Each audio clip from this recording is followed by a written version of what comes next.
December 9th, 2013.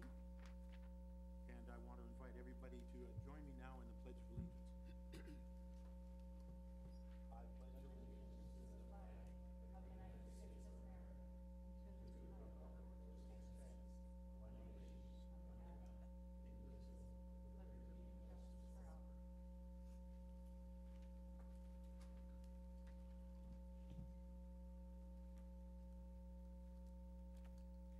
Our first item of business is the official approval of our agenda. Do I hear a motion? Mr. Chair, Yes, Director Hibbs. I'd like to amend the agenda by adding an item 7 to Part B, and that item would deal with auditor selection for the 2013-2014 audit. Would someone make a motion? Director Hibbs, you'd like to make the motion for the agenda acceptance first, and then we can add that item to it by motion if the board approves. All right, move the agenda. Second. Okay, agenda's been moved and seconded. Director Hibbs. I'd like to move that we amend the agenda, include an item number 7 under Part B, and that item would deal with auditor selection for 2013-2014. I'll second him. Okay, there's a motion and a second. Discussion. Okay, hearing, yes, Director. Just Bergstrom, one please. point of clarification. I want to make sure that that we're legal with asking. This one says the last sentence is bids should be solicited from firms that have not performed audit services for Bloomington Public Schools in the last 5 years. And we're okay doing that? No, you can't do that. Okay. So we need to. Unless the assumption was that the one performing the audit for the last 5 years also gets a bid. I don't know if that was the assumption or not. Is that what you're asking? Say that again? Were you attempting to exclude the current auditor? Yes. Can't do that. Can't do that. Don't have to pick the low bid though, do you? Nope, you have to pick the lowest responsible bidder. And if you decide the current one. Then how do these other public bodies change auditors? Maybe that the other ones are lower bidders. Well, I talked to the city and they specifically said that they only allow the same auditor to do 2 5-year terms, and then they move to a different auditor. That would be the city. I can't Okay, well, explain how they could do that. we can modify this when we get to it. Yeah, the motion on the floor right now is just to put it on the agenda. To put it on the agenda, correct. Further discussion? I'm okay putting it on there. I just want to make sure that we're legal. All right, then, all those in favor of amending the agenda by adding this as item 7, Part B, signify by saying aye. Aye. Aye. Opposed, same sign. It carries. So we now have an amended agenda before us. Are there any other comments before we move ahead? Any discussion? Otherwise, we'll move to a vote. All those in favor of approving the agenda, say aye. Aye. Aye. Opposed? Carries. Then the next item on our agenda is recognition of students, staff, and public. And I would like to call on Superintendent Kevin Grebner from Jefferson High School to come forward in order to recognize. Principal. Excuse me, principal. I'm reaching for my notes here and awarding him a higher status in doing so, absent-mindedly. Principal, please, of Jefferson High School, to recognize Timothy Larson for the Wendy's Minnesota Heisman Award. And Tim, thanks for coming forward. I'll give you a certificate now. Chair Culver, does the pay raise come with that, or? Good evening, everybody. Chair Culver, thank you, school board, and Superintendent Fujitaki, the real superintendent. We appreciate you having us here tonight. It's always a fun opportunity to recognize our kids and when they achieve. And we have another wonderful opportunity tonight here with Tim Larson, one of our seniors at Jefferson, who, as Chair Culver indicated, has won the Minnesota competition for the Heisman, the Wendy Heisman Award. And what that is just basically Dave Thomas, the founder of Wendy's, wanted to find a way to recognize scholar athletes in the schools. And Tim here applied for the award. And just to tell you a little bit about Tim and his background, he is a senior, as I mentioned. Academically, he's got a 3.985 GPA, which is absolutely wonderful. And he takes classes like honors, pre-calc, AP stats, AP calculus, that type of thing. And he must get that from his mom, Lynn, right? And he's been very active in our athletics at Jefferson, boys soccer, boys basketball, boys tennis. He was captain of the boys soccer team this fall. He's captain of the boys basketball team right now. And if you can have a school full of Tim Larsons, you're doing okay. So I'd like to turn it over to Tim and have him talk a little bit, but congratulations, Tim. Thank you, Principal Grebner, Chairman Culver, and Superintendent Fujitaki, and the rest of the board members. Thank you for having me here tonight. Basically what the Wendy's Award recognizes is just athletics, academics, and volunteering. Three things that I try to strive to do my best at, and I was rewarded with an award like this, which is just a great honor. There was many other deserving applicants who I'm sure were just as capable of achieving these goals as I was. So I feel very honored, and I just like to thank you guys for having me here tonight.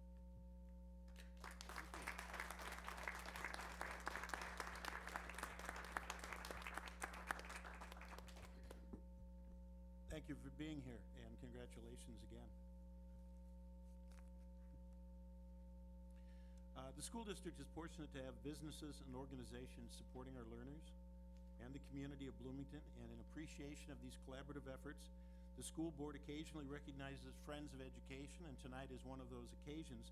I would like to introduce our friend for this evening is the Bloomington Optimist Club, and if I may say a few more words here, I am pleased to be able to offer this award, our plaque that we attach to our friends board at the back of the room, Bloomington Optimist Club, because the Bloomington Optimist Club has been a friend of youth for a long time in our community and sponsors events that involves families and children in very positive ways, and builds community, as well as providing recreational activities and opportunities for families to be together in special occasions. And they're going to tell us more about what they do. To introduce members who are here tonight to accept this Friend Award, and I will hand this to him, is the current president of the Optimist Club, Jim Goosey. Jim, if you'd come forward, and if anyone else would like to join him here at the podium where we just were, I would like to hand you this plaque.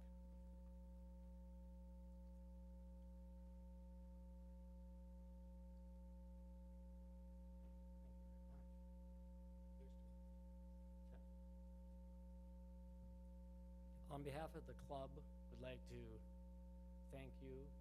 We're very honored to receive this. There's no greater honor than serving the children. As a old friend of mine once said, a measure of a man's life is not what he does, it's what his children do. And Chuck, thank you again for honoring us in this way.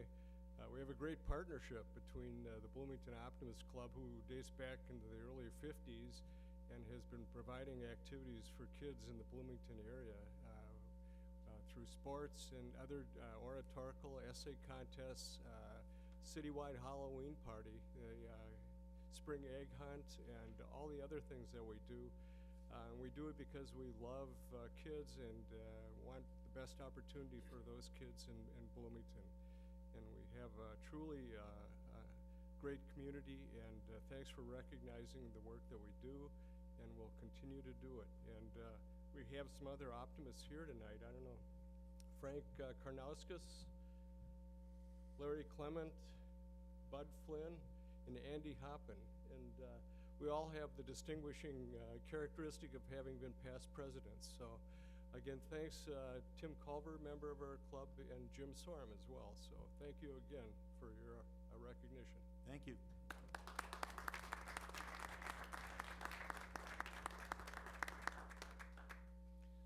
behalf of the school board, we again thank our friends for their generous support of education, students, staff, families, and the Bloomington community. And Optimus, your organization's logo, has been placed on our friends' wall.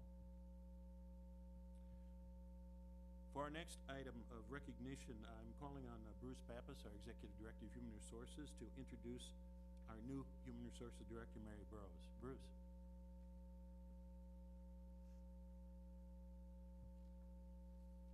Chair Culver, Superintendent Fujitaki, board members, cabinet, listening audience, and those in on TV or listening on or watching on TV tonight.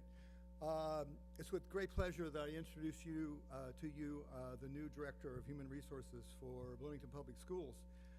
Mary, would you come forward? This is a little bio of Mary, and then I have a couple of remarks to say, and then we'll also hear from Mary. Mary has been Director of Human Resources for Austin Public Schools since 2010. Prior to coming to Austin, she worked for over 15 years in human resources for various companies, including Cargill, Augsburg, Fortress Publishers, a few construction companies, and even a healthcare home. She holds several degrees, one in English and communications from University of Minnesota Morris and University of Nebraska. She also has, I believe, a master's degree in human resources and industrial relations from the University of Minnesota, Minnesota's Carlson School of Management. I was very fortunate to obviously sit in on the interviews when Mary was hired. She rose to the top. She is an outstanding human being. She answered questions, and I go, boy, I wish I could answer questions like that. I mean, her sense of values fit the schools. It was unanimous among our group that she would be my replacement. So it's a great honor that I introduce you to the person who's going to be running the Department of Human Resources across the hall and be obviously interfacing with you all. I guess I'll just say a couple of words. Just one, I wanted to say thank you for the opportunity. I am really looking forward to working with Bloomington Public Schools. It's a lot easier to tell other people what you like about them, to hear things about yourself. I've decided. But it does really align with everything that I've learned with in my first week. It shows me I've made a very good decision. And it aligns very well with my values and my own personal goals. So I think it'll be a really good match, and I'm excited for the opportunity. So thank you. Thank you, Mary.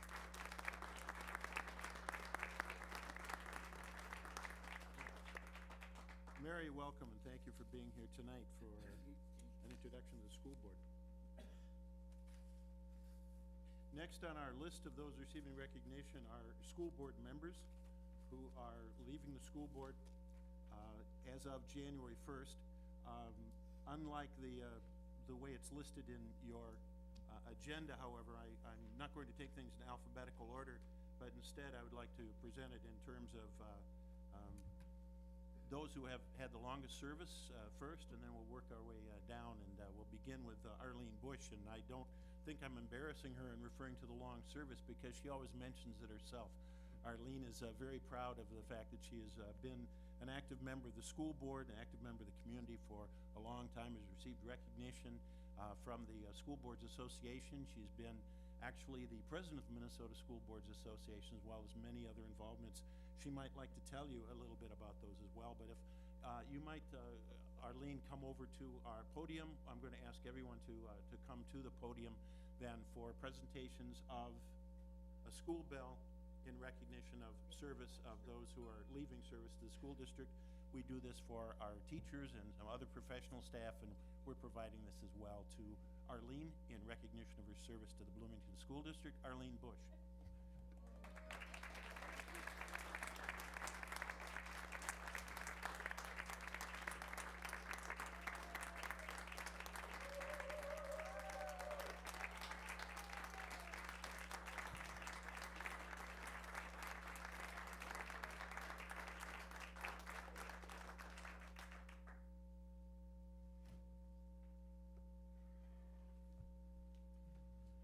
Would you like to say something to us?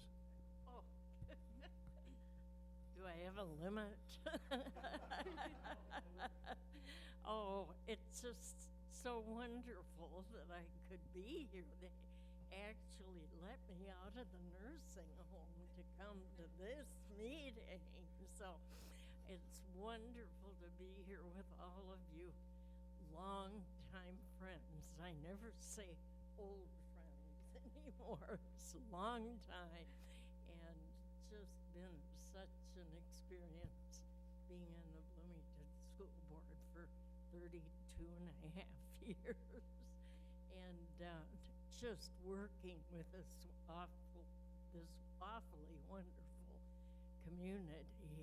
And I'm always saying to my friends that I'm so thankful to be on the Bloomington School Board, because we have a wonderful district, and it's just because of all our wonderful employees and residents of Bloomington, the involvement and the support we've gotten. And of course, I was in here when my first daughter started first grade. We didn't have kindergarten, and we didn't have enough space in the schools, so they actually had to go half a day first grade, and then some went in the morning and the others went in the afternoon, and did that. And then of course we built all of these buildings over the years and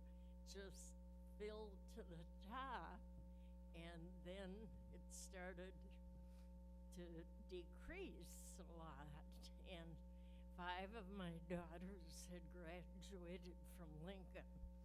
And when I got elected on the board, which was in the springtime, and my 5th daughter graduated, and of course that was so exciting.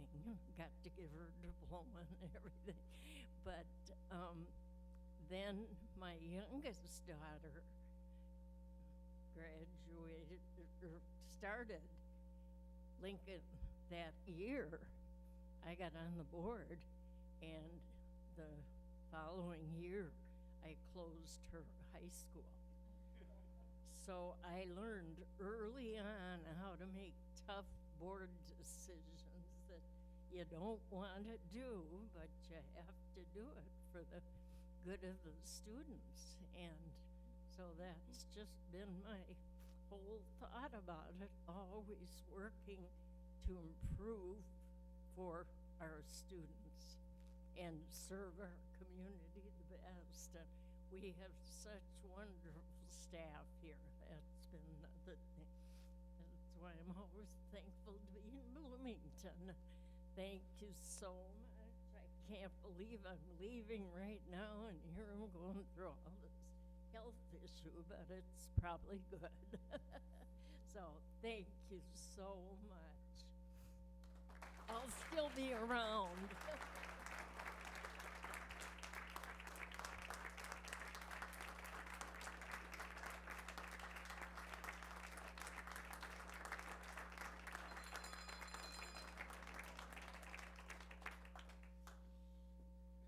Eileen?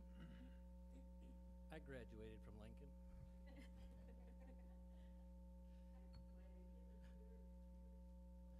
I gotta admit that one of the first major actions I remember the board taking was closing Lincoln, and I was involved in selling my own high school. I mean, it doesn't get any better than that, really. My father has written a poem, and he wants all of you to know that his poems cannot express the gratitude that he feels toward all 4 of you that are no longer going to be on the board. And it's probably true that his poetry can't express that, but that's another matter.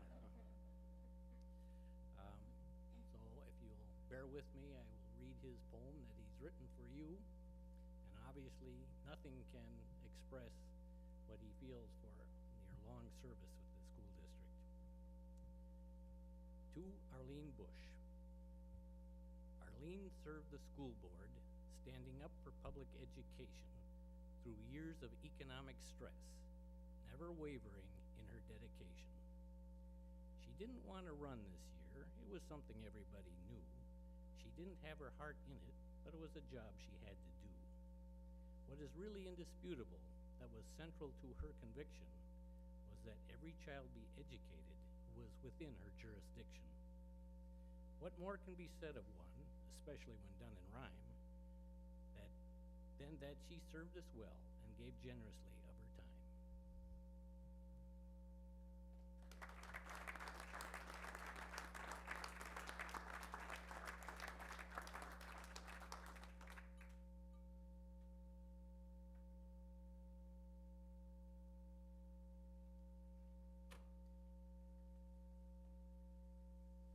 And thank you very much, Arlene. Arlene was chair of the school board here in Bloomington when I first came onto the Bloomington School Board, so I appreciated the way that she introduced us to our collaborative way of dealing with those difficult decisions we sometimes had to be involved in. So thank you, Arlene. I have two more bells that I brought forward in recognition of the next two people. And the first that I would recognize, and again in order of the amount of service, is Mark Hibbs. And I like to kid Mark that I liked him immediately when I met him as a candidate because alphabetically he followed me in the debate order for some of the conversations that we were having. I remember the Arts Center set one up at that time too, and as we went down the table, and then I would get a chance to speak, and then it would come to Mark, and Mark occasionally would say, as he was giving the answer, you know, I agree with what Tim said. We're going to do just fine if he gets on the school board. So, but in fact, Mark is someone who really takes his responsibilities as a member of a board quite seriously, and asking some tough questions, and researching and improving communications, and going out and approaching people himself to find out more information, and being very responsive as a representative of the community. So I'm pleased to be able to offer Mark Hibbs a bell for his service to the Bloomington School District. Mark.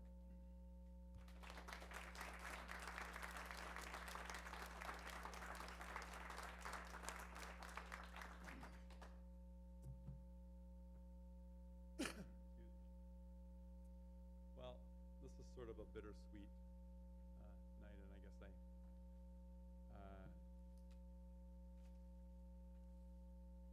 don't know what to say.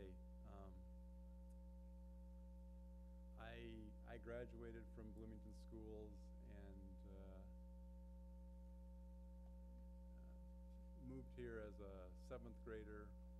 Grew up in a small town in southern Minnesota, and saw my father involved in civic activities, and actually my best friend's dad was on the Blue Earth School Board and was on the Minnesota State School Board when there was a school board. And so with those role models, I always knew that when I became an adult that I needed to give back to the community, and in my family we've always recognized the importance of education, and my parents really instilled that as a value in our family, and I've tried to do the same with my children, and I've always thought as I was going through college and graduate school that would be the way that I wanted to give back to the community. So it was really a dream come true to be part of the Bloomington School Board, and to get to know so many people in the community. And as Arlene noted, being on a school board is not an easy job. A number of years ago, the Minnesota Supreme Court came to Jefferson, and one of the justices was talking to the school board members afterwards, and he said, actually, school board is the most difficult elected position there is because it's so immediate to people's lives. So, but again, lots of trials and tribulations, but it's an absolute thrill to give kids their diplomas. It's even more of a thrill to give your own kids their diplomas. And of course, we're all thrilled to get a bell and to get a poem. So without further ado, I guess I'd like to hear the poem.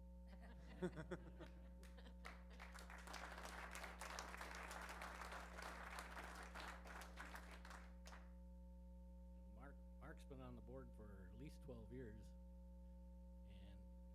whole 12 years, while I'm sitting over there, I can watch him at almost every meeting, trying to make sure that what the board is doing is actually working, which is somewhat of a radical idea. But my father went to high school with his mom, and I think he might have gone to law school with his dad as well. And so he knows Mark's family and Mark. And he has prepared this poem, which I will again read, to Mark Hibbs. Mark Hibbs decided not to run, and he retired from the fight. He'd rather watch than be watched and have a peaceful Monday night. Mark has always been more thoughtful. Even his mother was a scholar. His opinion, therefore, carried weight when dealing with the people's dollar. His public persona was more quiet. He did not speak on every topic, but when he did, he often stressed that the issues be fairly philanthropic. Today we give him a tribute for his work and dedication in a cause held above all other, which is that of education.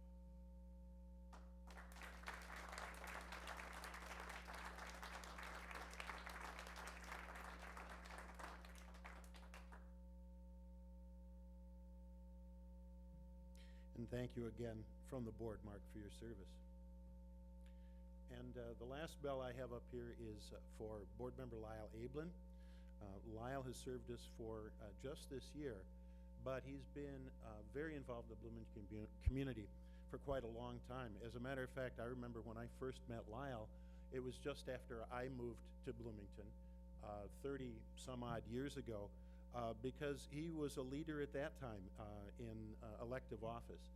And I had gone around to meet some people in the city. You remember Don Groen, and I introduced myself to him. And matter of fact, I met Larry back in the days when I first moved to town too. Larry's a leader with the Optimists, and just trying to get my feet on the ground, get acquainted with the community. And I appreciated the chance to get to know Lyle and some of his friends at that time.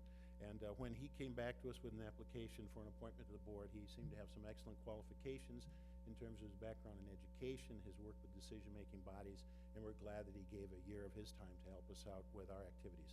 Lyle, please, I'd like to award you with a bell for your service.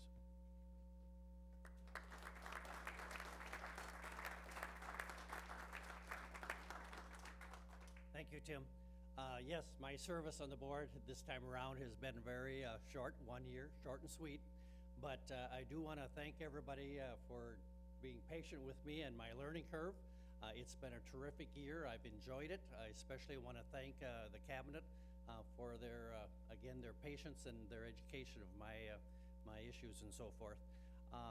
I have come to realize once again that Bloomington is blessed with a terrific school district. I was proud to be a part of it for 1 year and let the community know that there is no better district than Bloomington. And I hope everything continues well, and I enjoyed the time. Thank you.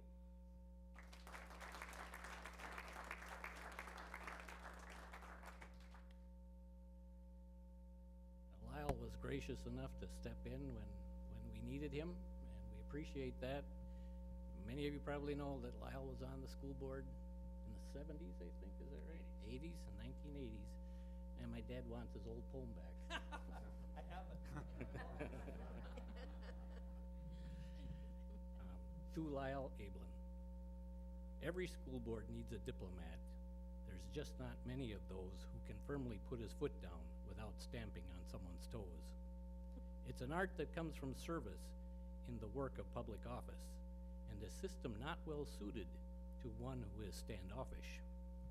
He had no enemies at all. We don't see how he lost, nor are we yet aware what may be the final cost. His leaving is a real loss, but with gratitude most fervent, we know he has earned the title of a respected public servant.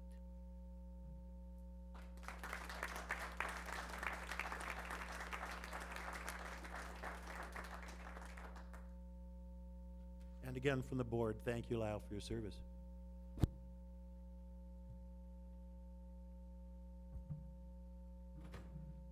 Well, now it's my opportunity to recognize Tim Culver, who's leaving the board after 19 years of service, 2 stints as the chair, I believe. And what he said about me when he met me at the first forum, that was true, and I knew that I'd probably liked him because he was another one of those grads from a MIAC school, so kind of knew what he was all about based on that. And it's been my pleasure to get to know him over the years, and my wife and I always enjoy getting the Culver Christmas card because it's always got a picture of his 3 beautiful daughters on the picture. So I guess I'd just like to say thank you, Tim, for your years of service, and I've greatly appreciated the passion that you brought to the job over the years. So thank you.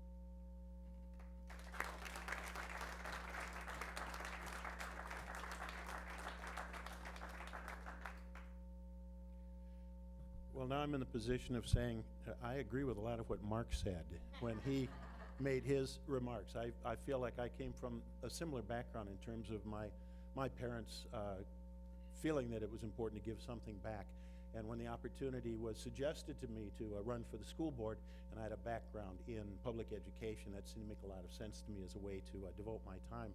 I was on the city commission before that, so I kind of knew the ropes a little bit about parliamentary procedure and participating in group discussions. And so I've enjoyed the opportunity, and I feel privileged to have the opportunity to serve as long as I did and be a member of a decision-making group in what I feel was an organization that didn't have problems that needed to be solved. It had opportunities that I could help improve. So thank you all very much.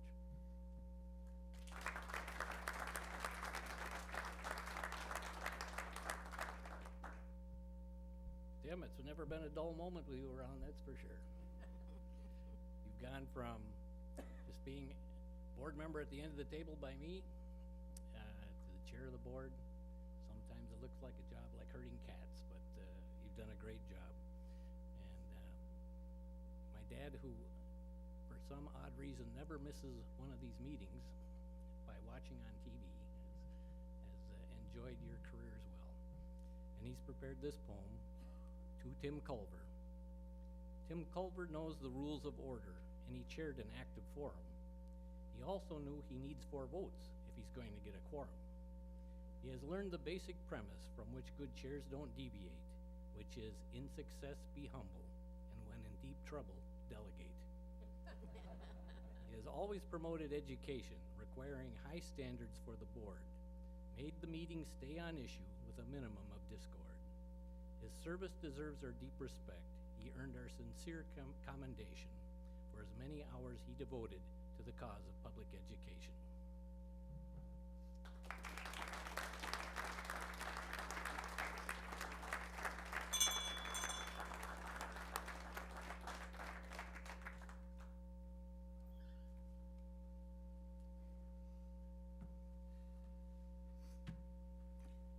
And is there anyone who wishes to address the school board now on an item that's not on our agenda?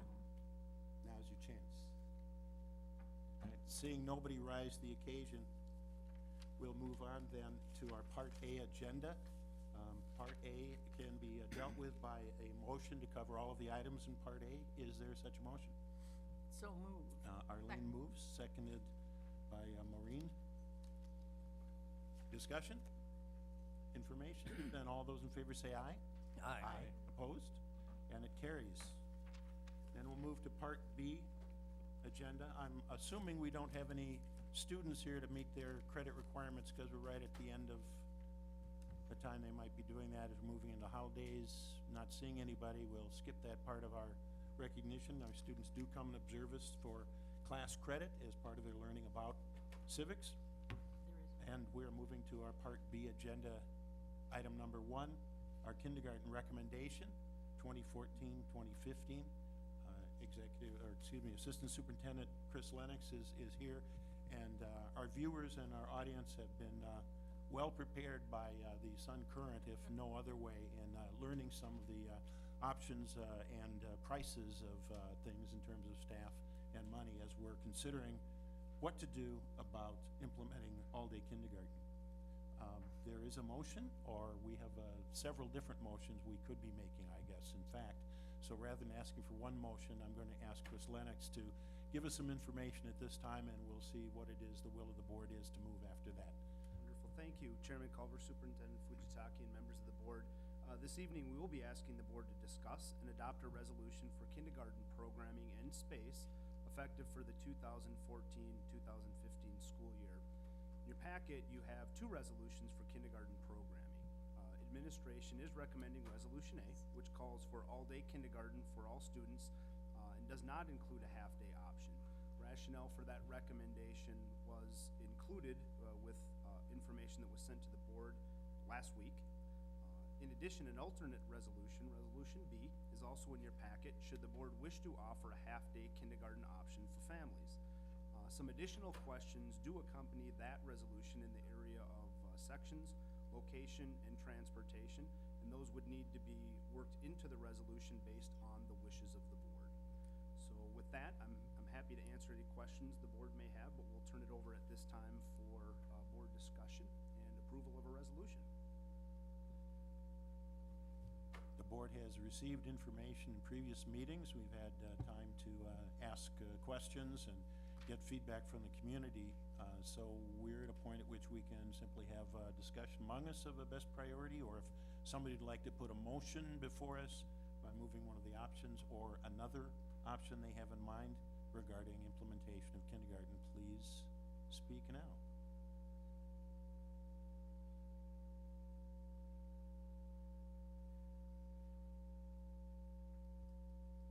Director Bartolotta. I'll move option A here.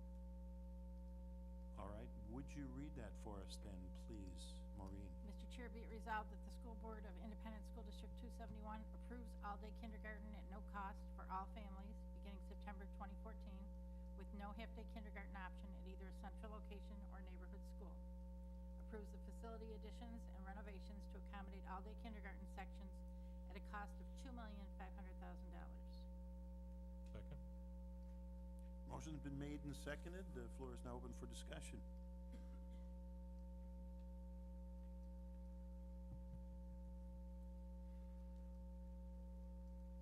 Yes, Director Hibbs.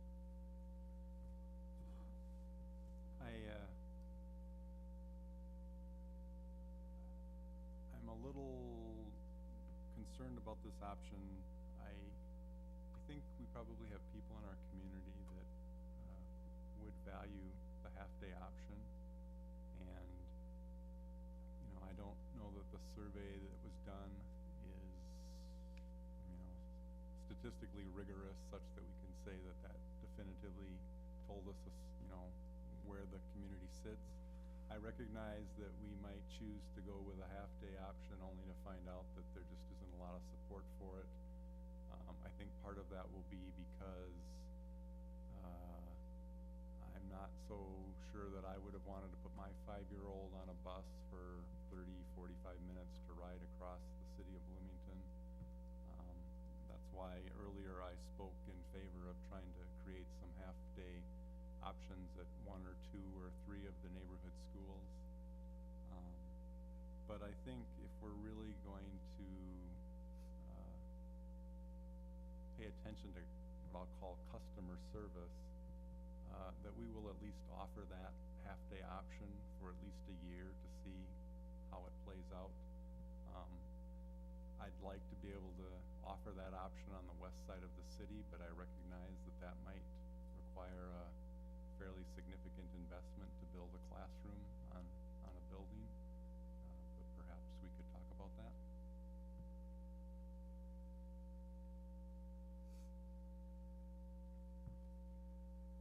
Anything further?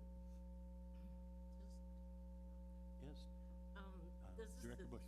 really, really tough, and especially I've kind of been out of it for a while, and I know how important it is to some people, but having gone through major school changes and grades in the junior and middle schools and everything that have been very difficult, that if we think this is really the best thing for our students, and we are now going to fund it and divided, I don't see how we can be spending extra dollars for other students that aren't going to be part of our program, regular program.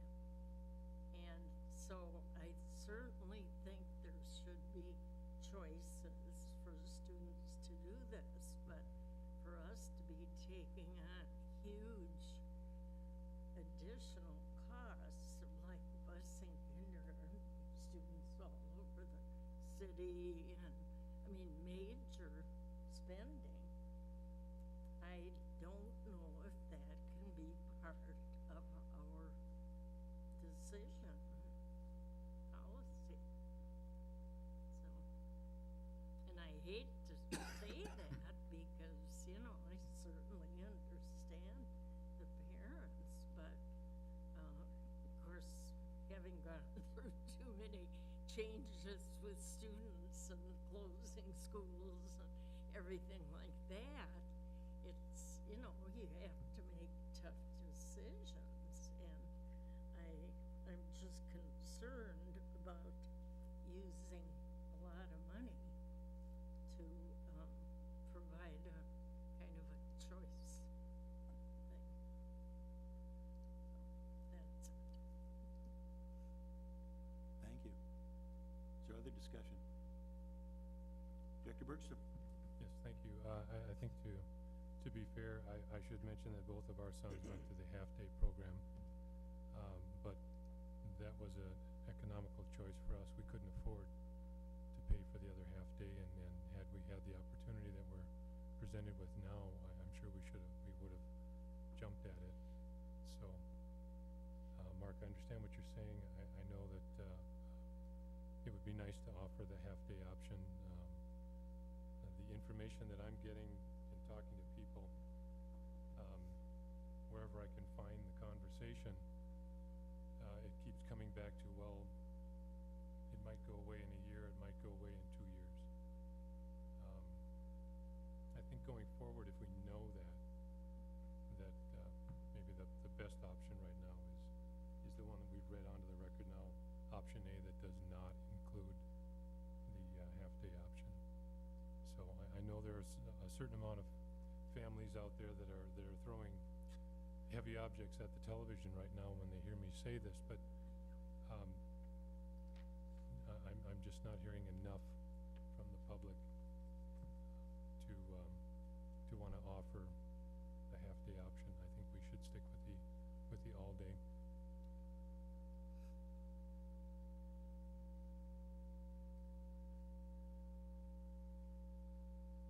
Any further opinions, discussion? Director Corman? Okay. Well, it's such a hard decision, definitely. I am deeply concerned for the well-being of the kids in this case, because a lot of those kids are coming to school at a very early age, and many of them are not necessarily ready to spend a whole day in a school. You know, and more than, you know, you send your kids either to the full day program or the half day program, either because, you know, you're working, you know, you have that option there, and you can send them to either one depending on whether you're working a full time or not, and before it was because of the cost of the tuition. But at the same time, when you make this choice, and that's what happens in a lot of families, is you're thinking about how ready your child is. And I know I've mentioned that before, but I would have liked to hear a little bit more of what, for example, what the preschool teachers have to say, the early childhood teachers have to say about this. I don't know if anybody happened to be in that task force after we had that meeting about 2 weeks ago. Anybody from the early childhood program, any teachers that ended up joining that task force? Yeah, there was representation. I don't have the names in front of me right now, unfortunately. I know, because I know there were a couple of coordinators for the program, but you know, it's different when you're a teacher and you are there and you know the kids and you know how the kids behave and how ready they might be. So I am very concerned about that. If we don't provide that half kindergarten option, that we're just gonna continue to push a lot of the kids who might not be ready to be there for the full day. Even a 6-year-old sometimes has a hard time, you know, trying to adapt to that new situation, having this full day at a school. And, you know, it's very rigorous. When they get there, it's a lot. It's that new kindergarten that we have, it's a lot, academically speaking. So, yeah, I guess that's what I wanted to say. I don't know, did we get to know how many parents chose that half-day option at all, based on the surveys that? Well, we had that presented before. Again, I didn't bring all the material presented prior to this meeting. One thing I would say, Director Corman, is that just as a reminder, students are not required. So if we have a child and we're working with a family that doesn't seem ready to go to kindergarten, we certainly would work with them to have a recommendation to continue in preschool or a different program. They're not required to go into kindergarten, nor would they be required, you know, as they move forward with that. They could make a different choice if their family and that child, the teachers agree that that child would be best served by staying in preschool. So that is an option for families as well. Right. Would remain an option.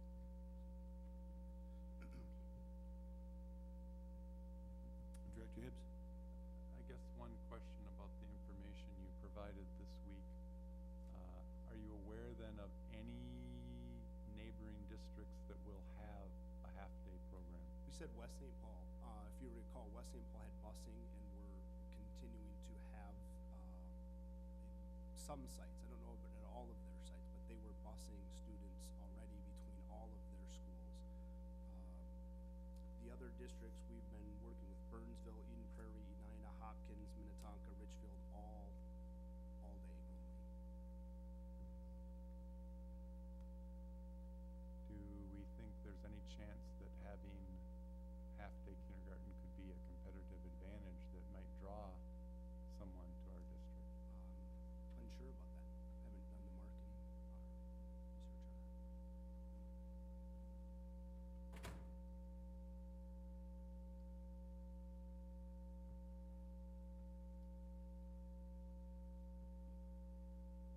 Other questions? Other discussion? It looks like we're ready to move to a vote then. We have before us what is listed as option A of our choices, to approve all-day kindergarten only and give concept approval for facility additions and renovations to accommodate all-day kindergarten as listed in a second page that is with our resolution that specifies school sites that are due for some renovation or classroom additions. And then there's a cumulative budget that's shown at the bottom there of that $2.5 million. So everyone's comfortable with what we're voting on? All right, all those in favor say aye. Aye. Aye. Opposed? No. No. Okay, do we need to have a voice vote then, because there is a split vote? Then we will begin. Got my alphabetical order not with me today, so we'll start at Director Corman's end this time and go from left to right on my view. No. Aye. Aye. No. Aye. Aye. Aye. The recorded vote is 5-2 in favor of the resolution. Thank you, everyone. Thank you to our Executive Director Lennox for providing extensive information in advance and responding to questions and providing updates as appropriate with new information. So we appreciate getting that from you to help us with the decision.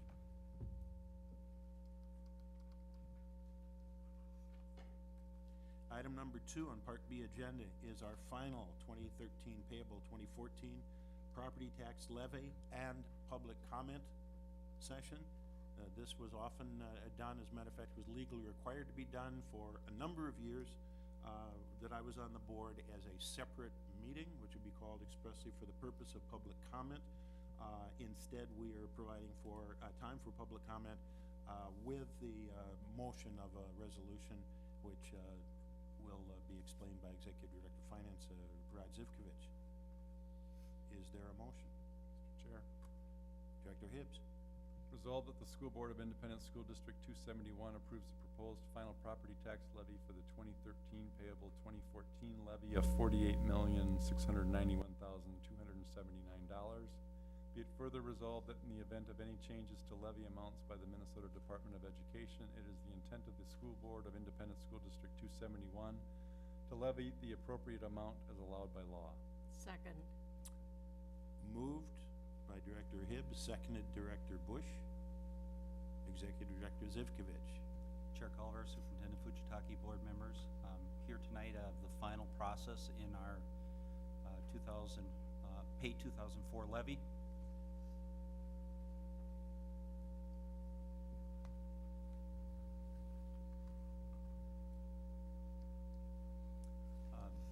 The objective of this presentation is to prepare the board on making a decision on this final levy.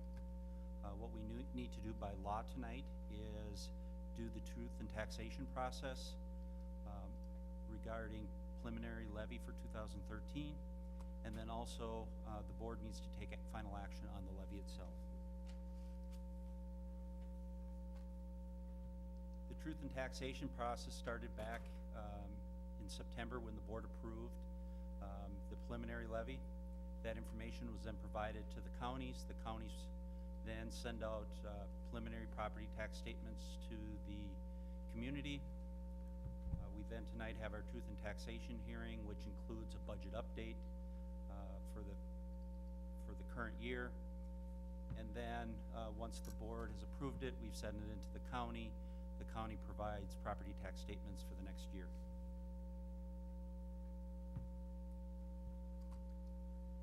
To take us back through the whole process, back in September 6th, we received our first information from the MDE.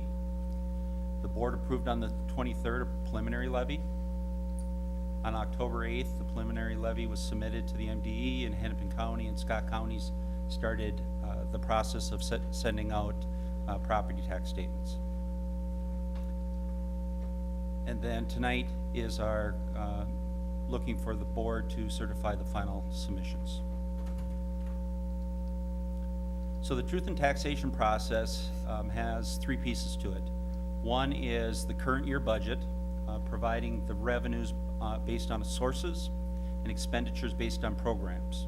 The second category is our proposed levy for the next year, how much that is over the prior year, and specific purposes of the tax increases. And then I will turn it back over to the chair to ask for any public comment on that, the actual levy submission. So the 2013-14 adopted budget, the budget is divided into separate funds. You can see here it's the general fund, which in this scenario, it includes both transportation technology levy and also capital funds, food service, community services, building construction, debt, trust, and then our internal service funds.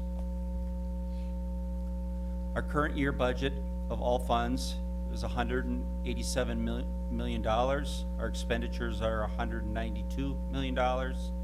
So a difference of expenditures over revenues of $5.1 million. If you look at just the general fund pieces, our revenues are $123.5 million, expenditures $128.3, or expenditures over revenues of $4.8 million. So if we look at our overall sources of revenues, you see the breakdown of, we have the majority of it in state at 49%, which includes formula revenue, special ed revenue, and other state revenues. You have your property taxes, which include referendum, capital projects referendum, your debt service, community services referendums. Our federal programs, our tuition and fees, And then food service, which includes both the state, federal, and local revenues from food service.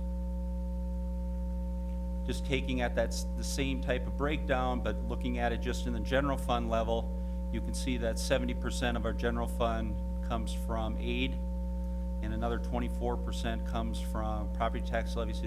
94% of our total revenue comes either from state or property taxes. If we look at our expenditures by program,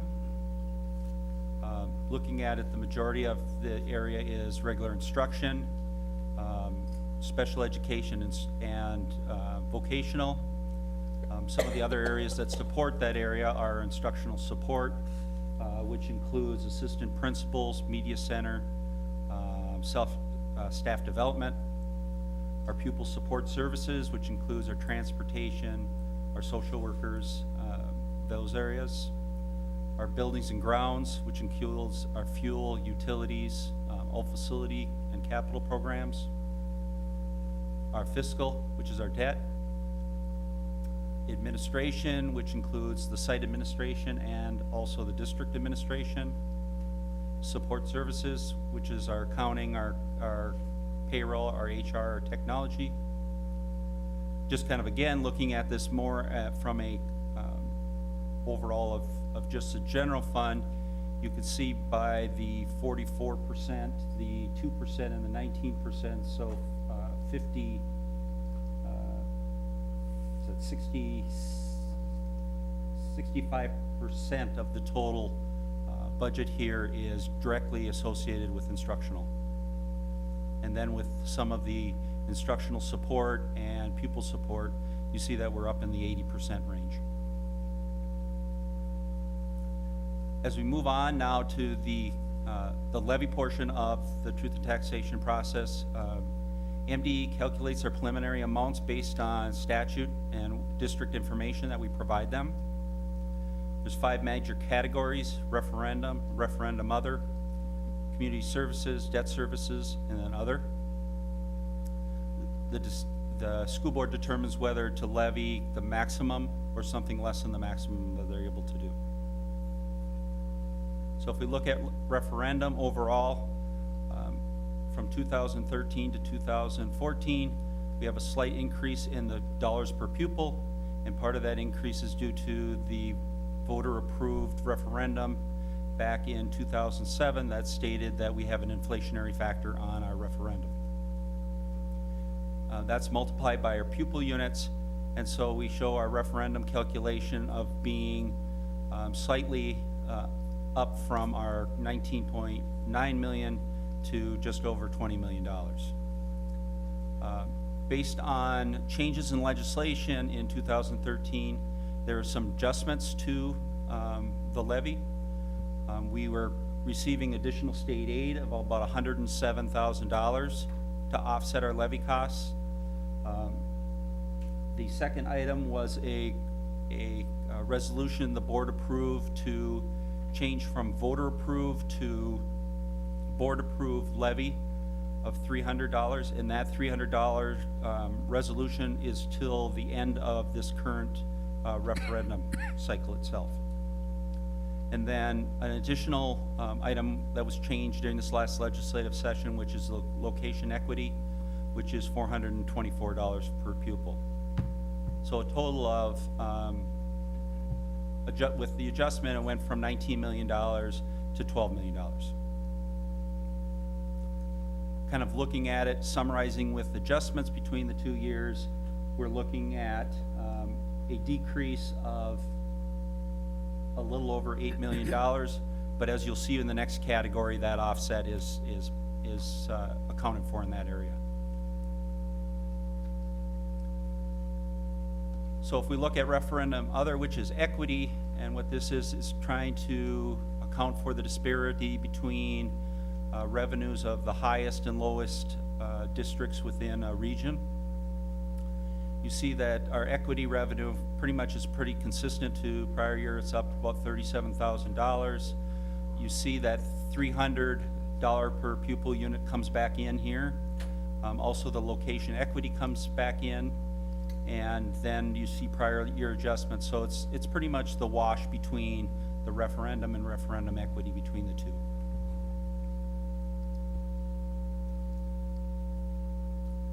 Our next area is community services.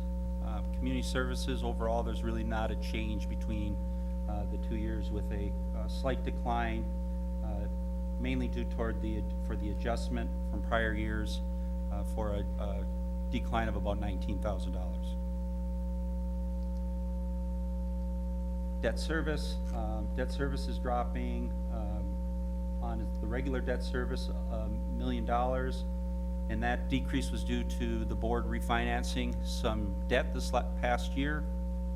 The $407,000 is a decrease in excess fund balance. As we talked before, we're required by law to levy for 105% of our principal and interest payments that we make on an annual basis. And over time, the state will recalculate that number to take back dollars. We were fully accounted for last year. Now we're coming into this year, they start taking back some more. So that's where you see that difference between the 2 years.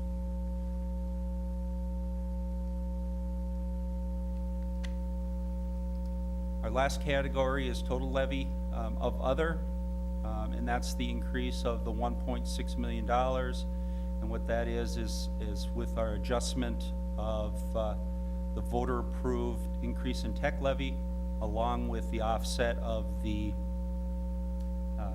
debt service, to be able to bring us in balance between the two. So if we look at our overall our overall levy for this next year, you see that the referendum is going down about $8 million.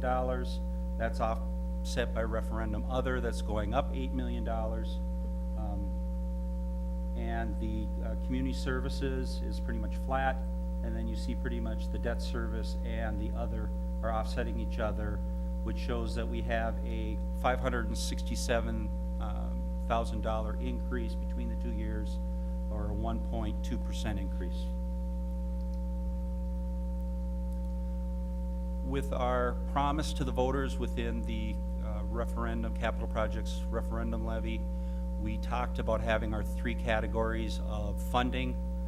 This shows the 3 categories of funding, and I will just kind of direct the board to the middle area, the non-operational. That was the area that we said we are going to try to keep that as close to the $20 million number as possible, and you see that it's just going up barely at a 0.3%.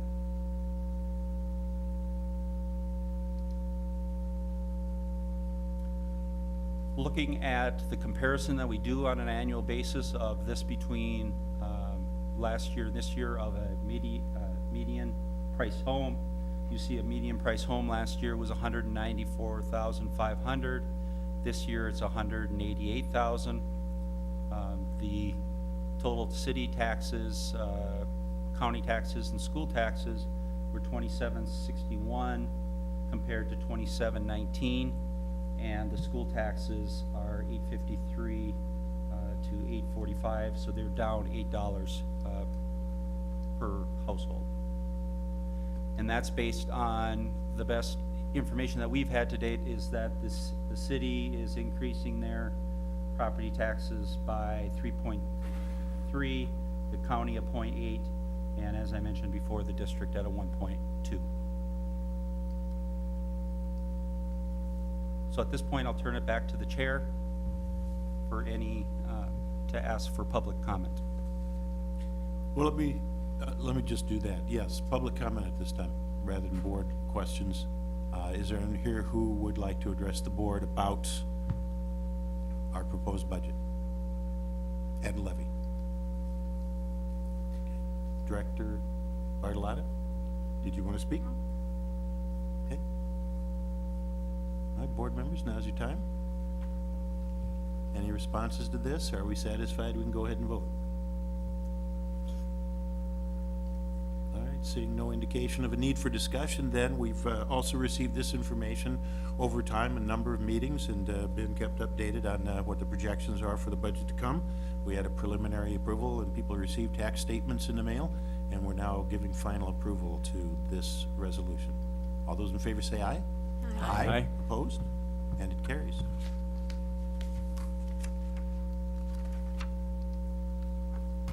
Thank you, Mr. Zivkovich, who's going to remain here for the next item on our agenda, too. Number 3 has to do with the committed funds. Those are specific amounts and dedicated and committed funds is the terminology we're using for it for this resolution. Is there a motion?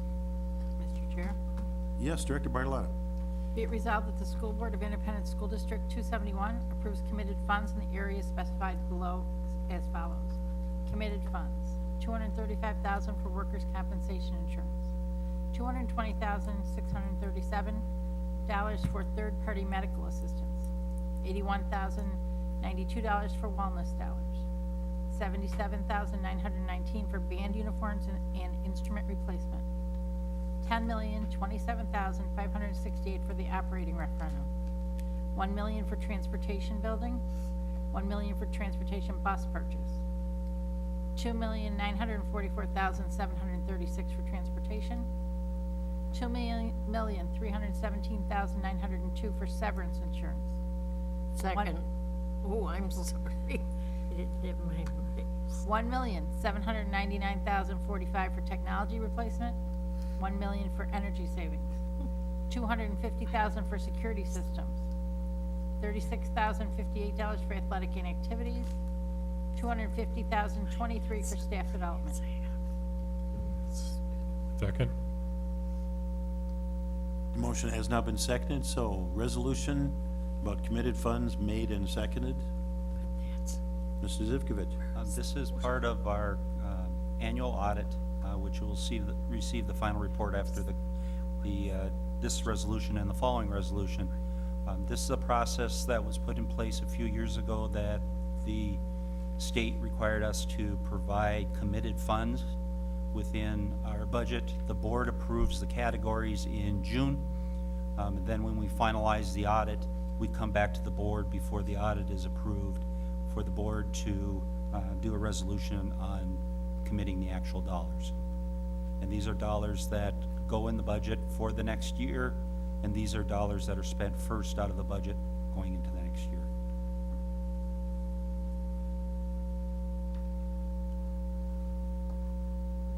All right, board discussion. Any questions of Mr. Zivkovich? Any discussion, concerns, cares, wishes? I don't see any indication anyone wants to speak on this, so again, it's something that we do on an annual basis and commits funds to a specific purpose, which is to our advantage to do that in terms of our bookkeeping operation and indicating commitments that we have coming up. All those in favor say aye. Aye. Opposed, same sign. Carries. And for the next item then, we have an operating transfers from the Community Services Funds. Rod Zivkovich again will give us some background information, but we require to have a resolution first.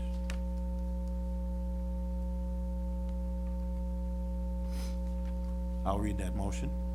Resolved that the School Board of Independent School District 271 approves the operating transfer of $780,000, $180,070 from the general fund to certain programs accounted for in the Community Service Fund for fiscal year 2012-2013. Director Bergstrom? Actually, I was just volunteering to read the resolution, but you beat me to it. Yes, I'll ask you if you'd like to second it then. I will go ahead and second. Let's do that. All right, motion has been made and seconded. And again, Rod. It's again part of the audit. What these dollars are is that the state provides funding to the district through the general fund. We are running these programs through community ed, so the funds, sources of revenue need to be transferred from the general fund to the community services fund. Correct, I misstated that. Thank you very much. So this is money that's required to run community services programs that we're taking from our operating budget. It's programs that we receive revenue from in the general fund. Basically, it's the programs at under 21, not special ed, but community ed programming. Community ed programs under 21. That needs to be transferred over to And that. it's now being transferred for that purpose. Yes. Thank you. Further discussion? Then all those in favor say aye. Aye. Opposed, same sign. Carries. And we thank Executive Director Zivkovich for being present at the table for those. We have, another guest is going to join us then, and, I will, have, Mr. Zivkovich can host this part of the presentation as well, because it is acceptance of our audit report for 2012-2013, our last academic year that concluded at the end of June. Yes, a resolution is in order, Director Bergstrom. It's resolved that the School Board of Independent School District 271 accepts the auditor's report from Kern de Winter Year Limited, which includes audited financial statements of the student activity accounts, and accompanying communication letters for the fiscal year ended June 30th, 2013. Second. Moved and seconded.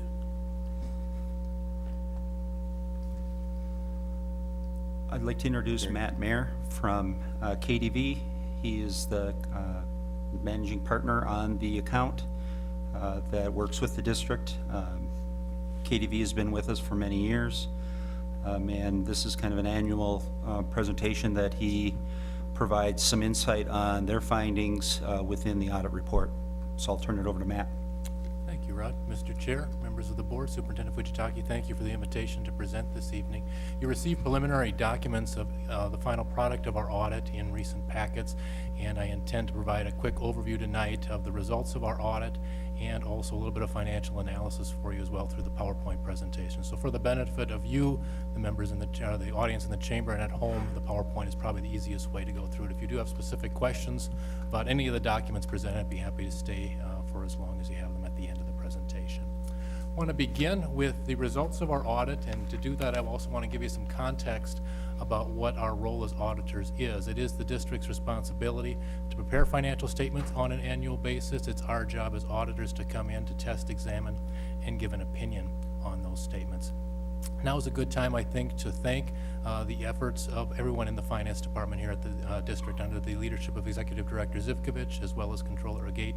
They were very well prepared for this year's audit, went very smoothly from all aspects, and we have a good report for you this evening as a result.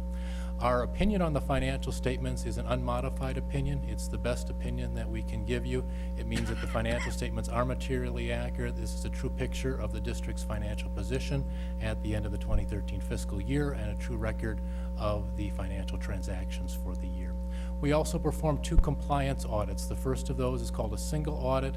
It's a testing of all the federal monies that come into the district on a rotating basis. This year we looked at your special education, the Title II, Title III, and the child nutrition programs, and happy to report no findings when it comes to those for the 2013 fiscal year. And then finally, we're providing an opinion on Minnesota legal compliance. This is all the state statutes that apply to school districts in the state of Minnesota, everything from how you're investing and depositing your funds to making sure there's no conflicts of interest with the governing body, how you're doing your contracting and bidding. And again, happy to report no findings in that area as well. So I'm offering 3 reports for you tonight. All 3 are unmodified, the best that I can provide you a very good report for the 2013 fiscal year. With my remaining time, I want to provide just a broad and high-level overview of the financial operations for the year. This one's going to be a little tough to see, so I'm going to try and paint a good word picture for you on this one, I guess. I want to do it in the context of the general fund budget. In a corporate environment, in a for-profit business, we can look at the success of the school year, or we can look at the success of the year based on profitability. But in a government arena, we want to do that in the context of the budget. You as a governing board establish a budget. It's administration's job to execute that budget, and how well that budget is executed is the benchmark on how successful of a year you had. If you recall your 2013 fiscal budget, it called for $120 million in revenue, about $123 million in spending, and a deficit of about $3.3 million, or basically spending down, maybe a better term, of the fund balance for the year. You authorized use of the fund balance, the reserves. What actually occurred during the year is revenue came out better than anticipated, about $122 million, and that was about $1.3 million better than anticipated. Most of that was in state aid, most of that was in special education revenue from the state of Minnesota.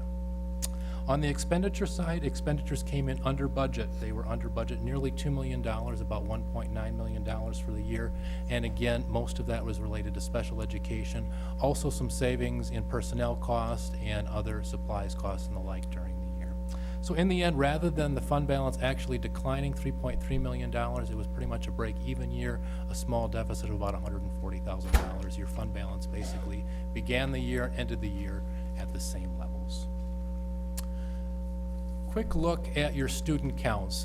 The financial health of the district in the long term is going to be based on the population that you serve. We look at that from two different perspectives. First, your residents, and after a 5-year high in 2012, it tapered off a little bit, about a 0.5% decrease in 2013, but overall a very stable resident base, and over the 5 years showing about a 1% increase over that time. We have to factor in the effects of open enrollment when we look at the actual payments received based on your student count. And again, after a 5-year high in 2012, it tapered off a little bit in 2013, about a 1% decline in pupil units on which you're paid from the state.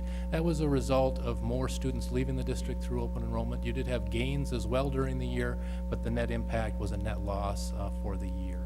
Again, a very stable base though over the 5 years, only down about 0.4% for the 5-year period shown.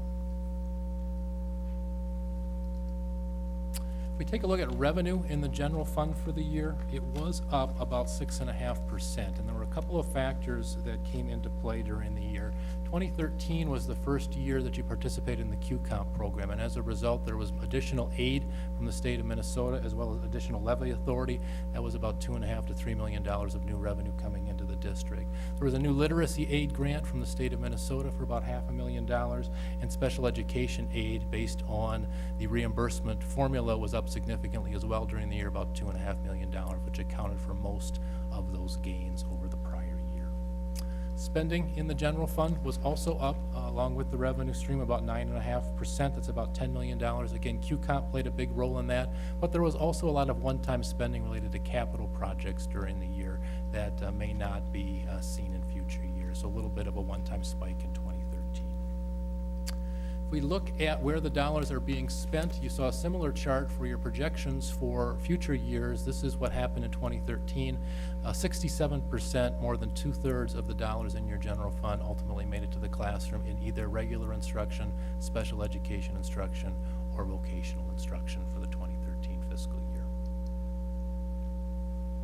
And again, I apologize for this chart here, a little difficult to read, but the point we want to make is that the total fund balance of the district at the end of the year was $33 million, but there are many components to that. Portions of that have already been spent on needs for the upcoming fiscal year.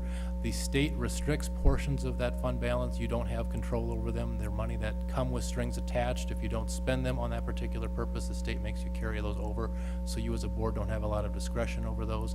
And then you also, earlier this evening, committed significant amounts of fund balance for specific purposes within the district as well.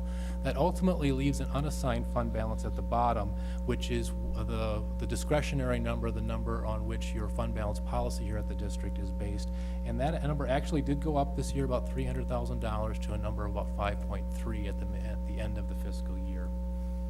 Now, to give you some perspective on fund balance, the green bar is the 5-year history on the financial health of the fund balance changes at the district over that period. The blue bar is the cash balance, and as you're aware, you have grown fund balance significantly over the course of the last 5 years, leveled off in 2013, basically no change from one year to the next, but you're seeing significant swings in the cash balance piece of it, and that is the number that you as a district don't have significant control over. The state of Minnesota is going to meter payments to you based on their financial health, and over the 5-year period shown, they've paid you everywhere from 90 cents on the dollar down to 2012, down to 66 cents on the dollar. That's the money you receive in cash during the school year to pay the bills with, to make the payroll, and the remainder comes in after year end. As you probably are aware, the state economic forecast was a good one for the most recent issuance of it. And as a result, the 2013 fiscal year, you were paid out 84 cents on the dollar. That is going up to 90 cents for the 2014 fiscal year. And there's another factor involved where they're borrowing money off of your property taxes here. That also will be repaid back in 2014. So there's going to be a significant injection of cash flow to the district. That's not new money. That's just the timing of when the money is received. But that's going to take a significant burden off the district as far as monitoring and checking in on the cash flow from year to year. Again, as you look at this chart, the top line is the number that you have control over. The bottom line is the way the state is going to pay you. Just to give you some perspective on the financial health of the district in relation to other districts across the state, we use that unassigned number in relation to overall spending, and that number for the 2013 fiscal year was about 26.6%. This includes all of your committed fund balances as well. The state doesn't factor that in because not all districts use that discretionary tool, so they add the committed and the unassigned together and give you a number that on which you can compare yourself to others. You can see the trend has been across the state to build fund balance over the course of the last 5 years. You have done that as well in line with your peers. Just over that time, you've been just a little above them as far as financial health goes. The average fund balance for the 2012 fiscal year, on the one we have the most recent comparatives available, was about a 23% fund balance compared to your 27. So it appears to us you're right in line with the state norms. The state average is a little bit healthier than a typical district might be. Finally, tonight, I'm going to take a quick look at your food service fund and then also your community service fund. The food service fund had a solid year. It was a significant year of change with some new federal mandates, and a lot of districts are kind of feeling their way into this program. Some choices are being made by students whether to participate in the program because of some of these changes, and we're seeing sometimes revenue going down, which was the case here at your district during the year, as well as expenditures ultimately going down as well with less food being served. We did see that. The district was able to manage those changes successfully, and ultimately there was a surplus in this fund for the year, helping you build fund balance from 1.6 million to about 1.9 million at year end. And then finally, the community service fund had a small operating deficit for the year, but again, you're seeing the transfer come into this fund to help absorb that, and it also built on fund balance, about 2.7 million to begin the year, 3.2 million to end the year. So again, an excellent report from a compliance standpoint. All three of my reports were the best I could provide, and the financial analysis, which I'm providing you tonight as well, it appears to us healthy positions in both the general fund, the food service fund, and the community service fund, and the 2013 fiscal year. I will leave it at that. I appreciate the opportunity again to present, and I'd be happy to stay for as many questions as you have. Hey, thank you, Mr. Mayor, for being here tonight in order to present that information and answer our questions. We do have a resolution, so if someone would like to discuss the resolution or address any questions to the people at the table who can provide some answers about this audit. Are there any questions? Is there a need for board discussion? Director Bergstrom. I just want to take a quick a moment to say thank you to Rod Zivkovich for letting me come in and pick his brain over these rather lengthy reports. And I appreciate the opportunity to come in and learn what it all means. Thank you. You're welcome. Is there another director who has a question, comment, or base for discussion on this resolution? And if not, we can move to a vote for approval. All those in favor say aye. Aye. Aye. Opposed, same sign, and it carries. Thank you.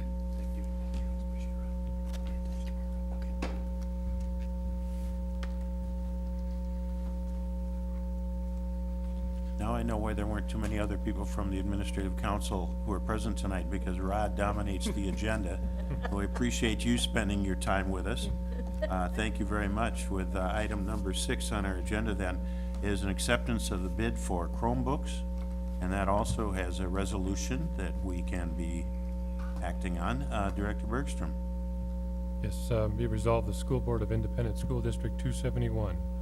1, accept the CDW Government LLC Vernon Hills, Illinois bid of $182,650 to provide 650 Samsung Chromebooks at Oak Grove, Olson, and Valley View Middle Schools. And 2, approve the contract with CDW Government LLC to accomplish this purchase. Second? Second. Moved and seconded. This is a bid that's part of the capital projects technology levy. The funds will be coming from that. And this was approved through our legal, insurance, and the specs in that were reviewed by the technology department before we sent them out. Any idea why only 2 bidders?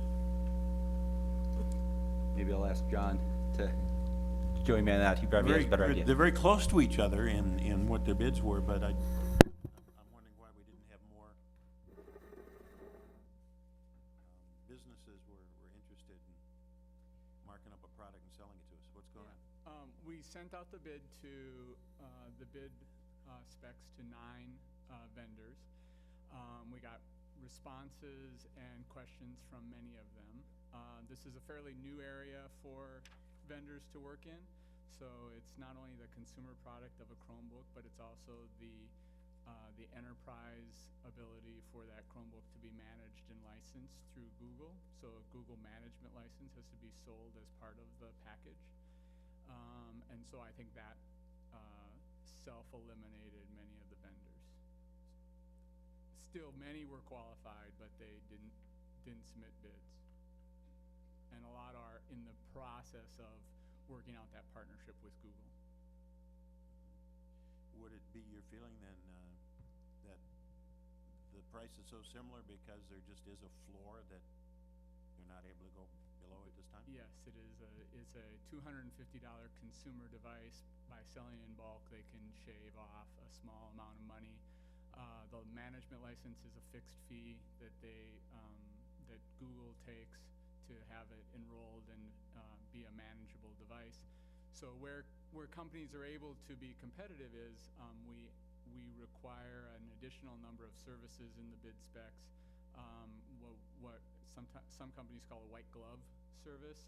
It involves getting the hardware address, a list of the hardware addresses of the devices to us so they can be easily incorporated in our inventory, applying fixed asset stickers, things that are time consuming for a department of our size to do, but might be worthwhile in volume to ask a vendor to do. So that's where companies can be competitive in their bidding. Thank you. Director Hibbs? I've been talking to some folks that have been using Chromebooks, and there have been some concerns expressed about durability. Do you have any anecdotal response to that, or any? It is a $250 device. It's a consumer device, but it is mass produced, and Samsung has a good track record for producing consumer level devices. We have a parts list that allows us to calculate repair costs. We have about, I want to say 600 Chromebooks in the district right now, used in cart model, in some one-to-one situations in classrooms. Their repair rate is very good. They are new, right? Because it's a new device. It's our longest Chromebook is just under 2 years old. So in that comparison with other devices that we have that are simply classroom use devices, it's holding its own. It's not unusually high, but again, it's a new area for all these companies, and we haven't had it out in the field in terms of students carrying it in their backpacks back and forth and so on. So we're budgeting for repair and replacement, but right now the data seems that it's as good as any other of our devices.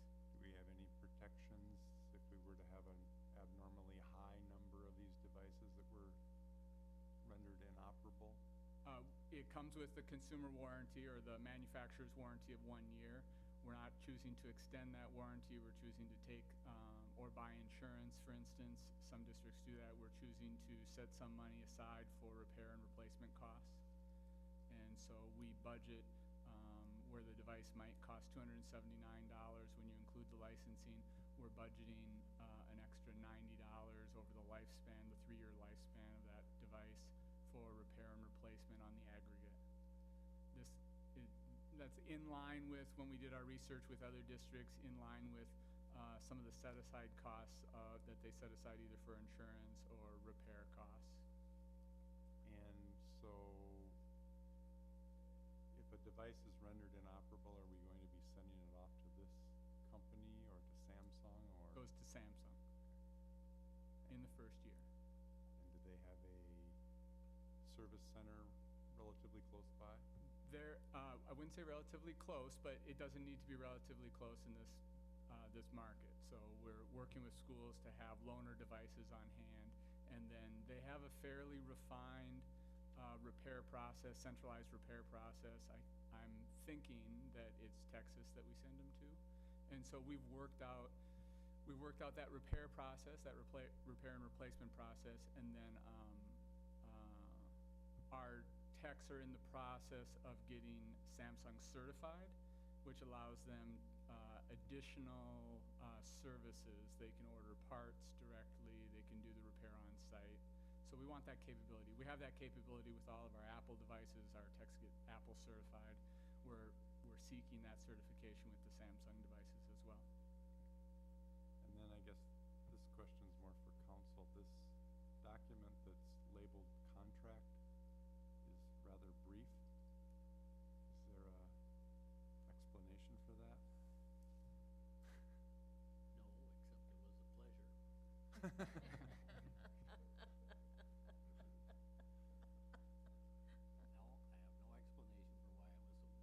Is that the vendor's form? Yes. Okay. But it's sufficiently protective of our... Yes. Just never seen a contract that No. short. All right, thank you.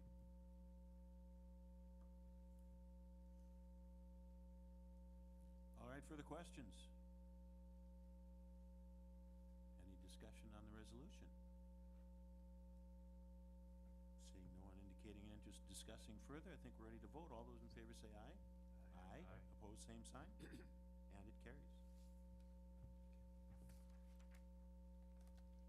Thank you. I don't know if you wanted me to Thank stay you, for Director Zipku. the next item with the audit. Sure. Okay, number 7. Chair? Director Hibbs? Result that the School Board of Independent School District 271 directs administration to solicit bids for financial auditing services and completion of the 2013-14 audit.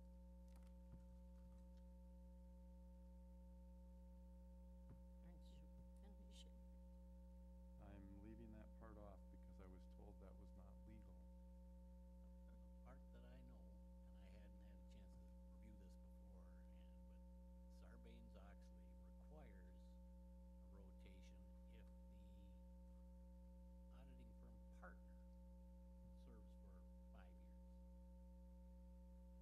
But if that doesn't happen, in other words, the auditing firm rotates its partner, which is normal, then there is no requirement to change it. And this year, Congress defeated a bill to do just that, to require the firm rotation.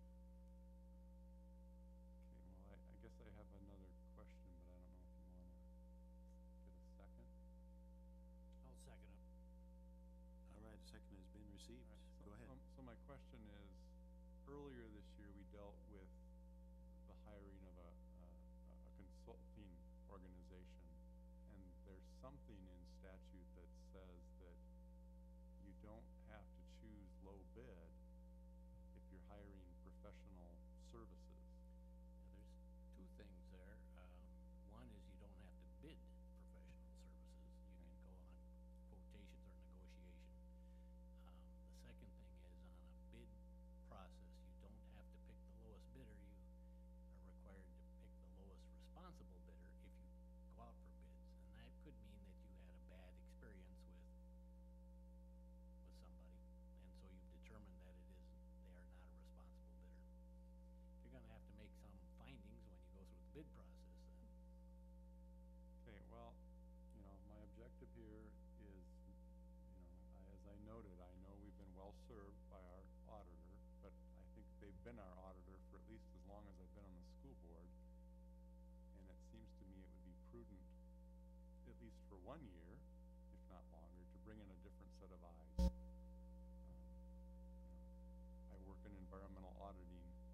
We encourage our clients to do that because we recognize that if we've been doing their internal audits for them for many, many years, there's certain things that we might be sort of blind to. So So that's the objective, and I guess I would appeal to you, your assistance in how best to phrase this then to establish that situation. Before he does that, could he explain again for a layperson like myself, what you meant by partnering and all that?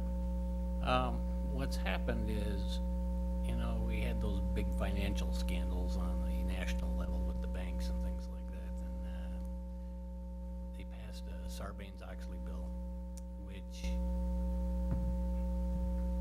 which requires the change of an auditing firm if the same partner has serviced the account for 5 years. But that's the only situation where it requires that firm, that change of firm. So what has Can you been define the word partner? yeah, so the practice has been, in the real world, I guess, is they have a partner. The same firm can have a different partner service a client. That way, they don't run. Is it a subsidiary or what? Nope, like Matt Meyer was here, he was a partner. He's a managing partner in the firm. There are partners in the firm. And he Oh, could be. personnel. Right. Right. Personnel-ish. So it Okay. could be a different partner coming in next year perhaps. And it usually is, so they don't have the same person there for 5 years in a row, at which point they would be excluded from bidding or taking another contract. So this year in Congress, someone tried to pass a law saying that wasn't good enough. Rotating the partner wasn't good enough. You had to rotate the firms, but that lost. So right now it's still at the rotation of partners. Can I add that our contract with KDV ends at the end of this audit year. So the 12-13 was the last audit year. We need to go out for quotes or bids anyways this next year. Last time we brought it to the board in February 14th of 2011 was the last agreement for to renew the audit contract. So we'll be working on that here after the first of the year. How big a contract is it? How much money are we talking about? It's about $36,000 a year.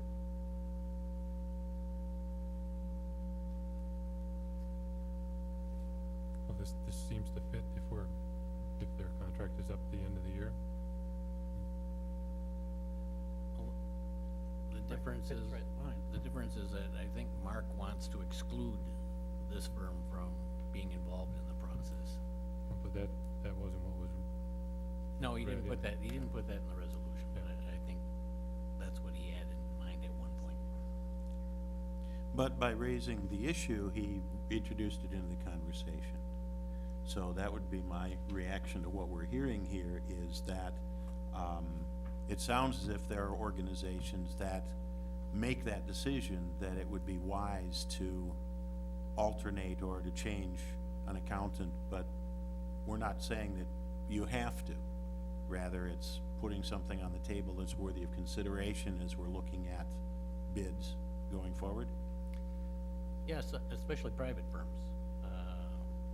They have the ability to do that. Public firms are a little more constrained with the bidding laws and things like that. But as Mark pointed out, you do not have to bid this contract. This is a personal service contract, and so you may want to know what KDV is offering, but you do not have to accept them. Rod, can you react to the idea of not bidding it and just going out and seeking a professional contract? Well, I think we could very easily just go out for quotes with different accounting firms. A lot of times that's what's done. Is, you know, you set some priorities of what you want from them, what kind of. I know when I've done ones in the past for when I was at other districts, you know, you look at what is the best one, the best price. You know, do they have a paperless system, so you don't have to be making copies in that for them. You know, can you just dump them electronic files? So that's those type of things. So all those type of factors you can put in there as what you'd want from them along with price. If Mr. Hibbs's resolution wasn't in front of us, what would have you done 3-4 months down the road? I probably would have put out some proposals for, or asked for proposals from probably 2 or 3 accounting firms, including KDV. You'd identified them and you wouldn't have made a general bidding process? No, probably not. There's about 3 or 4 top school accounting firms in the area. So with, And I've worked with 3 of them. So I think all of them have great staffs, great people working for them. There's always a cost of switching. There's a cost of switching because you all of a sudden have to recreate some of your systems to coordinate with the new auditors. Are we asking, excuse me, David, are we asking for any legal issues down the road with The what only one I changes can see, I mean, if you put it out for quotes, and let's say you get 3 quotes, you can pick any one you want. The only legal problem I can see is if you tell somebody you can't give us a quote. That would make me nervous. I mean, you may not choose them, but I would feel nervous if you told them they couldn't even submit a quote. Technically, we're actually doing work with 2 other accounting firms right now on other projects. So you don't see any issues with the way it's read in here, with the last sentences was not read? So it's just essentially saying we should go out for bids? You may want to change that from going out for bids to going out for quotes. Okay. Is that okay, Mark? From Sure. bid to quote? But if you go out for quotations, you're asking people to supply a quote. Right. That doesn't mean that someone you didn't ask can provide a quote to you, right? They probably could, yes. What I was worried about is that last sentence that you dropped off would sort of prohibit the board from considering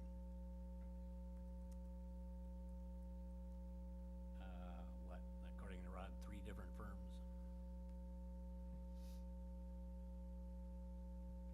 All right, so if we change the word bids to quotations or quotes,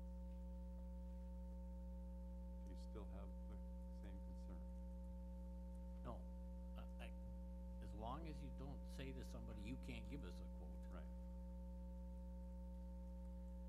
Okay. But when you go out for bids, the only problem I see is then you have to say, okay, they're not responsible. If you go out for quotes, you don't have to say that. Okay. And the last sentence there as written, if we change the word bids to quotes, Now that bothers me. Because you're telling, I gather, 3 different firms that they can't give you a quote. Those are the 3 main firms in the area. okay. And like I say, you can get the quotes from those 3 firms, but you're under no obligation to choose them. And I don't see any legal problem that way. So you're saying strike the last sentence? Yeah. And then change bids to quotes. Okay. well, we don't have to strike it because you never put it in. Well, the that's motion. true. You never Right. did.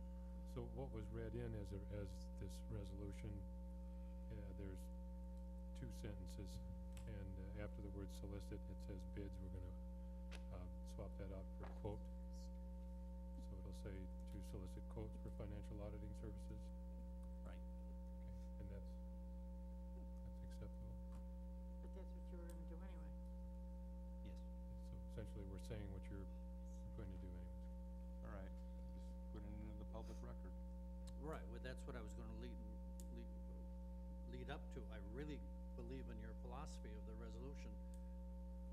Council, how do we relay to the administration our strong desire, or think of a tougher word than desire, that the next auditing company someone other than KDV? What I think, Other than a verbal thing like this? well, what I think you probably want to do at that point is, that should be within the prerogative of the board. Not, don't tell administration not to get quotes from those people, but get whatever quotes you get, and the board can decide who they're most comfortable working with. That conversation would be a public conversation, yes? Right, and down the road. Such as we're having now. That is the pros and cons of whether it would be timely, whether it would be well-advised, whether the firm is qualified compared with the firm we're using currently. And I think what you're indicating here is there would be ability of board members to make a qualitative decision that they would like to do this for a policy or procedure reason. They think having another set of eyes looking at things, as Mark says, would be an appropriate way to go. Yes, there's that, and there's also who you might feel more comfortable working with. Just simply that. Okay. So we're not technically going out for a request for proposal, legally required to look at the lowest bid unless there's something that prevents us As from long, being the as lowest long as possible. you don't go out for bids, and of course you could always reject all bids, but assuming you don't go out for bids, you're not locked into the lowest responsible bidder. Since this is a personal service contract, you can go for quotes and you can choose who you'd like.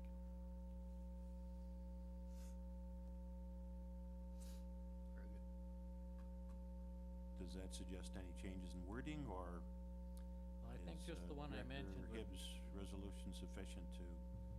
I think just Stimulate changing the that process. bids to quotes, and I think you're okay. So it's going to read, resolved that the School Board of Independent School District 271 directs administration to solicit quotations for financial auditing services and completion of the 2013-2014 audit. Right. Okay. And you need the approval.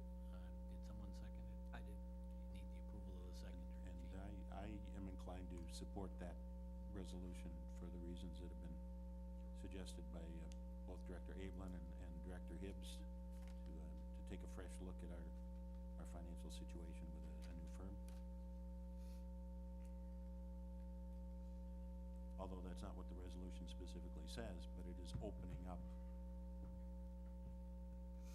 board involvement in contracting with this resolution. Any other comments, responses?